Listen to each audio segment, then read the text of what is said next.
اعوذ باللہ من الشیطان الرجیم بسم اللہ الرحمن الرحیم الحمد للہ رب العالمین والصلاة والسلام علی محمد وعلی آلہ الطیبین الطاہرین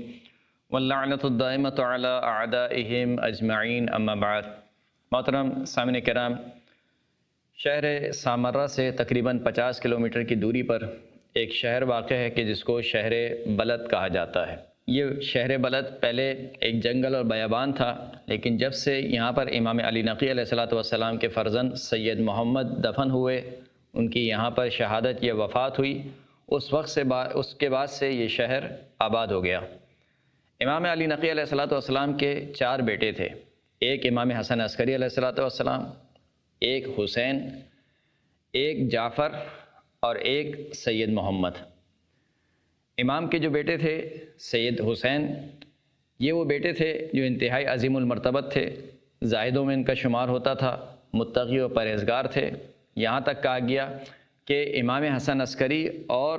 امام حسین کو سبتین کہا گیا۔ ان دونوں کو شباہت دیتے ہوئے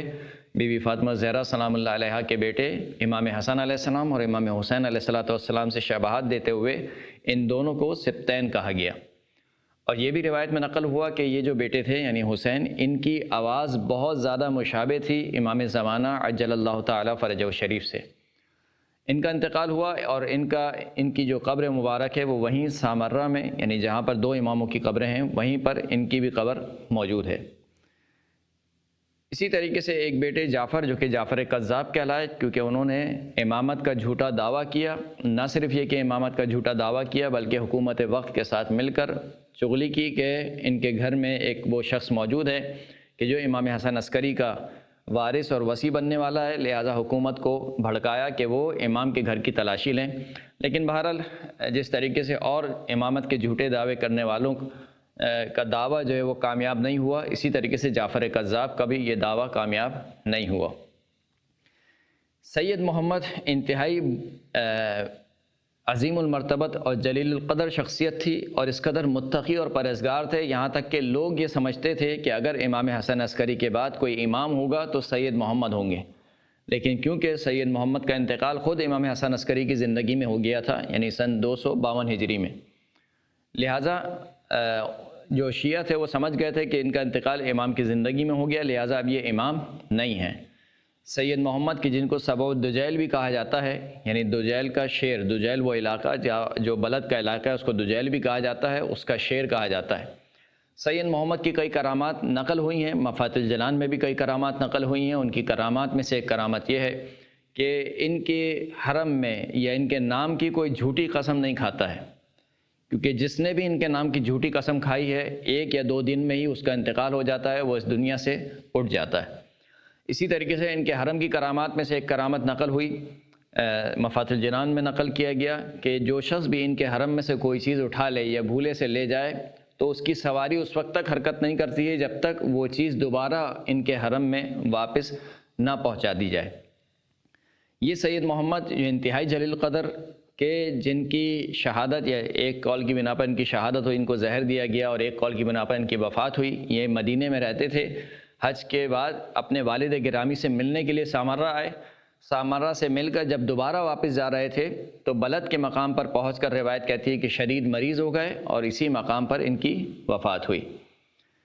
جب ان کی وفات ہوئی تو باقاعدہ امام حسن عسکری علیہ السلام اور امام علی نقی علیہ السلام نے اپنے گھر میں ان کی عزاداری برپا کی، یعنی صحن میں ایک فرش بچھایا، جس طریقے سے ہم مجلس کے لیے ایک فرش بچھاتے ہیں،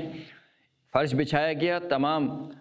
جو بنی ہاشم کے گھرانے کے رشتہ دار تھے وہ سب جمع ہوئے، عباسی گھرانے کے جو رشتہ دار تھے وہ سب جمع ہوئے، اور امام بیٹھے ہوئے ہیں اور گریہ زاری کر رہے ہیں کہ اتنے میں امام حسن عسکری اس عالم میں آتے ہیں کہ اپنا گریبان چاک کیے ہوئے ہیں، اور عرب میں گریبان چاک کرنے کا مطلب یہ ہوتا ہے کہ یہ شخص مصیبت زدہ ہے۔ تو جس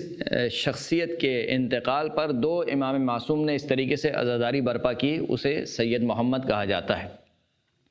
سید محمد کی شخصیت انتہائی اہمیت کی حامل ہے عربوں کے نزدیک، اور وہاں کے جو عرب ہیں ان کے نزدیک ان کا مرتبہ بالکل ایسے ہی ہے کہ جیسے ہمارے نزدیک حضرت ابوالفضل عباس علیہ السلام کا مرتبہ یا منزلت ہے۔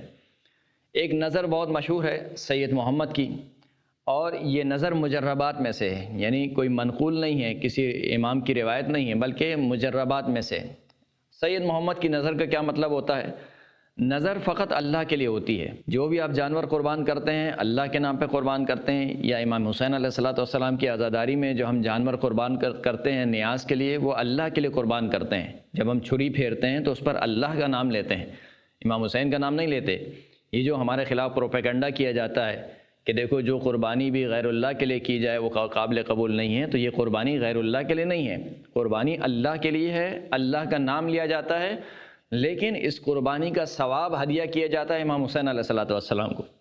اسی طریقے سے نظر مانی جاتی ہے کہ اگر میرا فلاں کام ہو گیا، مثال کے طور پر میرے بیٹے کی جاب لگ گئی، یا میرے بیٹی کی شادی ہو گئی، یا مثال کے طور پر میری کوئی بھی مشکل حل ہو گئی، تو میں اللہ کے لیے ایک جانور قربان کروں گا یا کروں گی، اور اس قربانی کا ثواب میں ہدیہ پیش کروں گی سید محمد کو۔ یہ مطلب ہوتا ہے نظر سید محمد کا۔ یہ جو نظر ہے یہ اس طریقے سے بھی مانی جا سکتی ہے کہ آپ کا کوئی کام ہو گیا تو آپ جانور ذبح کریں گے، آپ کی کوئی مشکل حل ہو گئی تو آپ کوئی جانور ذبح کریں گے، یا پھر یہ نظر اس طریقے سے بھی مانی جا سکتی ہے کہ میں اللہ کے لیے ایک قربانی کرتا یا کرتی ہوں، اور اس کا ثواب میں ہدیہ کرتا یا کروں گی سید محمد علیہ السلام کو۔ تو اس طریقے سے بھی نظر مانی جا سکتی ہے۔ یہ انتہائی مجرب ترین نظر ہے، جس کسی نے بھی یہ نظر مانی ہے اس کی نظر پوری ہوئی ہے، اور خاص طور پر یہ نظر مشہور ہے کہ جس کے ہاں کسی بیٹے کی ولادت نہ ہو رہی ہو وہ سید محمد کی نظر مانے کہ اے خدا اگر تو نے مجھے بیٹے کی نعمت سے نوازا تو میں ایک جانور کو قربان کروں گی تیرے لیے، اور اس کا ثواب ہدیہ کروں گی یا کروں گا جناب سید محمد کو۔ یہ جو نظر ہے، یہ جو قربانی ہے، یہ کہیں پر بھی ہو سکتی ہے، ضروری نہیں ہے کہ وہیں پر بلد میں ان کے حرم میں کی جائے، بلکہ آپ اپنے شہر میں بھی کر سکتے ہیں، کسی اور شہر میں بھی کر سکتے ہیں، اور وہاں پر حرم میں بھی آپ کر سکتے ہیں۔ یہ قربانی کہیں پر بھی کی جا سکتی ہے۔ یہ قربانی کر جو اس کا گوشت ہے وہ یا تو مومنین میں تقسیم کر دیا جائے، اور بہتر ہے کہ جو فقراء مومنین ہیں ان میں تقسیم کیا جائے،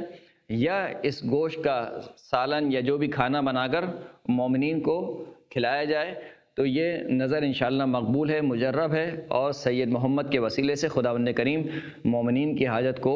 پورا کرتا ہے۔ سید محمد کی زیارت پڑھی جا رہی ہے۔ السلام علیکہ ایھا السید الزکی الطاہر الولی والداعی الحفی، اشہد انک قلت حقا ونطقت حقا وصدقا ودعوت الى مولاي ومولاك علانية وسرا، فاز متبعك ونجا مصدقك وخاب وخسر مكذبك والمتخلف عنك، اشهد لي بهذه الشهادة لأكون من الفائزين بمعرفتك وطاعتك وتصديقك واتباعك۔ والسلام عليك يا سيدي وابن سيدي، أنت باب الله المؤتمن والمأخوذ عنه، أتيتك زائرا وحاجتي لك مستودعا، وها أنا ذا أستودعك ديني، وها أنا ذا أستودعك ديني وأمانتي وخواتيم عملي وجوامع عملي إلى منتهى أجلي، والسلام عليك ورحمة الله وبركاته۔